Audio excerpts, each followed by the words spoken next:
This is not a left-right issue. It really isn't. It is an authoritarian versus people who want pragmatic government that makes a difference in the lives of American people. I have learned a long time ago, let New York politics be New York politics. We got enough challenges in Jersey.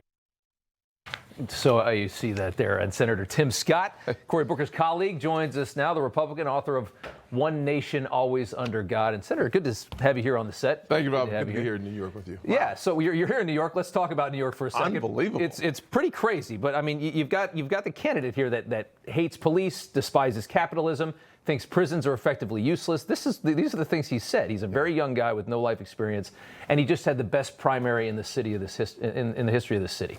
Unbelievable. Response. Yeah. I mean, listen, cuckoo for Cocoa Puffs. I mean, folks who want socialism in America must have missed the 2024 election. They got stumped and frankly, they got beat like a drum. Think about this.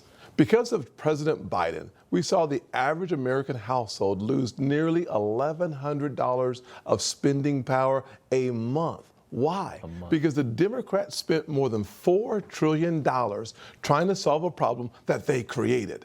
Ultimately, it led to 9% inflation and interest rates so high that today the average first-time home buyer, their age, 38 years old. So having a candidate running here in New York City on socialism is as clearly misguided as their last election attempt. It's what's sad is that people don't realize that, and it's that messaging that we're looking at right there on the screen is working when the messaging that people should be hearing would be the truth, which is that, remember all that free stuff we handed out during COVID? The reason that you can't afford anything right now is because of that. Yes. That's what it was. It's not because of evil rich people. It's because the government got high throwing money around, which is what they love to do.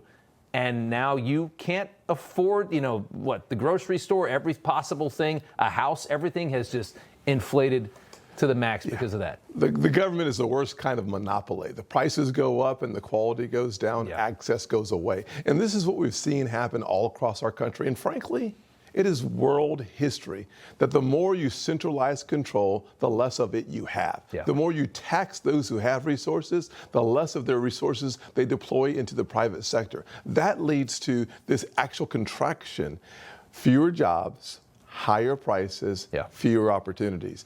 This is history. These are facts. You don't have to believe me. Just believe your eyes. Look around and see the devastation brought to us during the Biden years. It's why President Trump has put together a working class coalition.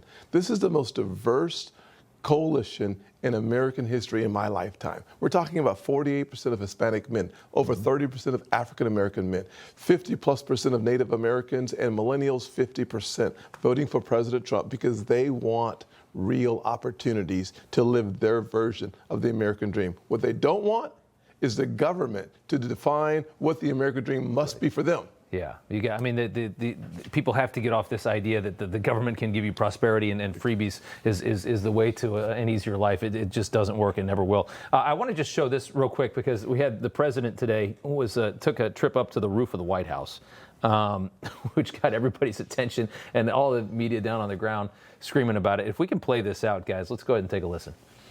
Come down and talk to us. What are you building? Are you going to build up Hi, sir. What does that mean? What do you... Spend my money. Can you give us another hint? We'll show you. It's just another way to spend my money for the country.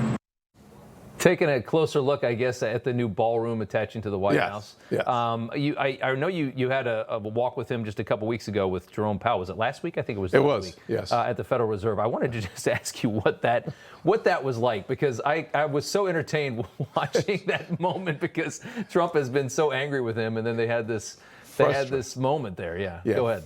Complete and total frustration. There you are. President Trump wants one thing for the American people, a strong economy. How do you get that? Well, you need full employment, you need stable prices, and you need lower interest rates.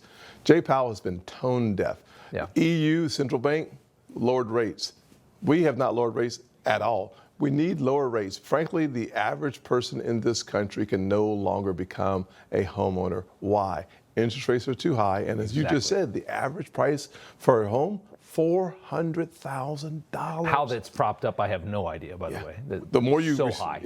The more you restrict supply, the higher the prices go. Interest rates are higher. You just can't become a first-time home buyer. That's why we're turning our attention to the working class. It's exactly what we did during the Big Beautiful Bill. And you got a new book. I was just going to get to it right there. We got the book. We can show it right there on the screen. Tell us about the book. Yes. Today we celebrate all the wrong people, as we just have been doing. Exactly. Doing all the wrong things. My book, One Nation Always Under God, celebrates real stories and profiles of courage. Average people doing amazing things because they prayed about it and they went to work to solve problems. Whether it's in the mental health space like Dorothea Dix, or whether it's in farming and agriculture, Norman Burlock. They're stories of ordinary people really thinking about it, praying about it, and using their expertise to change the course of not only American history, but history around the world. The kind of book we should be reading. Senator, thanks so much. Thank you, man, Rob. Good to see you. Buddy. All right. Yes, sir. You know, everybody's reporting the same stories, the same spin. You turn the channel, it's always the same. But not us. We're different. We report the real news. No spin, just the facts. Turn to us, and you won't turn back. Tune in to Rob Schmidt tonight on Newsmax.